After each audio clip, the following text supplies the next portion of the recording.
All right, welcome back to R-TAC and Otters, and we're going to talk about not the Canic again, but we're going to talk about the Wheeler trigger pull gauge. And here's what it looks like. This is the mechanical version, of course. It's not the digital scale one. I just needed something to do trigger pull checks on there instead of me just reading off the typical information you get off the box. So here we go. So we got our Canic Meta, or Igenic, is the way you say it, Meta, or Mete. So if the correct pronunciation is Canic Mete, hit a 1 in the comments below.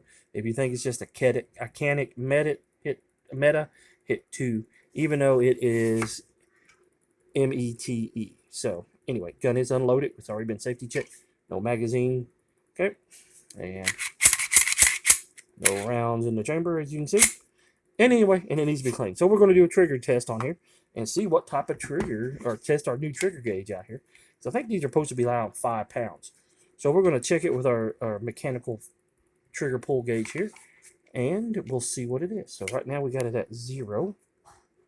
Well, it's not 0. It says 8 ounces right there. But anyway, so that's the 0 setting for it. So here we go. We're going to take it right here. Put it on the trigger dingus, and we're going to pull. So the first one says 5 pounds.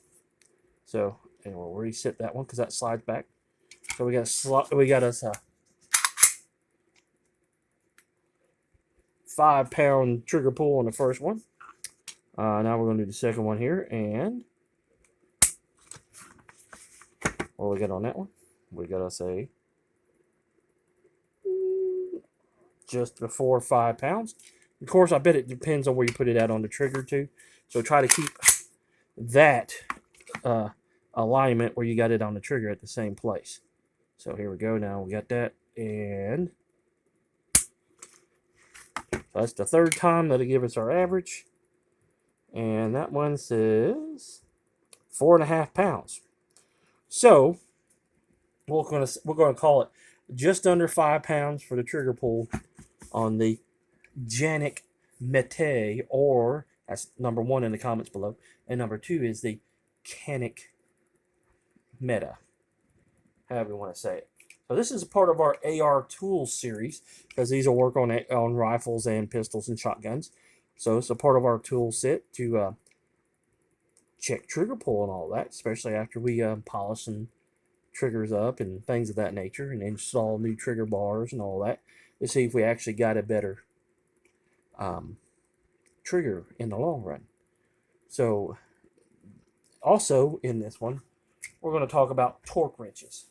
I've wore out a torque wrench already, so now we got this new one here, and this is called the Power Bullet, and it's the old style with the rod in there. Anyway, easy to see numbers for my blind butt, as you can see there, and it goes in foot pounds. So this is a 1/2 inch drive. So putting your barrel nuts, tighten them down on your AR-15.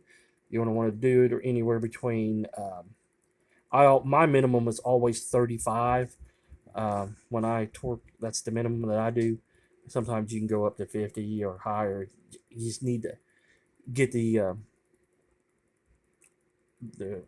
rail to line up correctly. So anyway, this is my new torque wrench I'm going to use. I'm going to try this for a while, and I do have another one to double check that torque wrench right there. So that's part of our AR tools series.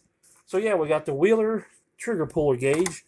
Some people might refer to it as the fish scale weigher, and find how much touch your feet. So you could use it to weigh your fish, but then you'd have a sticky trigger pull gauge, and you don't need that. So anyway, thanks for watching. Please like, share, and subscribe to the channel. Every subscription helps. You can join the channel for as low as 99 cents a month. That helps us bring better content and more content on it. From this point going forward, when we do reviews on rifles and guns and that such, shotguns, we're going to be using our new trigger gauge, so you can see in real time what the trigger is instead of me just reading it off the computer screen. And as always, costs nothing to be kind to one another, and it also costs nothing to just to subscribe to the channel. 50% of you that watch my videos are not subscribed. It costs nothing to hit that red subscribe button, and then you'll get all the new updates when we release videos. So we do appreciate every single one of you good men and women who watch our channel and support us that way by simply watching and liking and subscribe. Help us in the algorithms by sharing the video, commenting on the video, even hitting the dislike button. It doesn't matter. It helps us. It also helps me know what type of content that I need to improve on, or what did you like about the video. If you didn't like something about the video, please tell us. Then I can tell you, well, that's the way it is. That's the way it's going to be. Or I can say thank you, and I will take that constructive criticism and improve the channel. Because if you guys and gals are not watching the channel, then I'm just wasting time. And we appreciate every single one of you. And stay tuned. We have lots of things coming out for the next month. And as always, we'll catch you next time.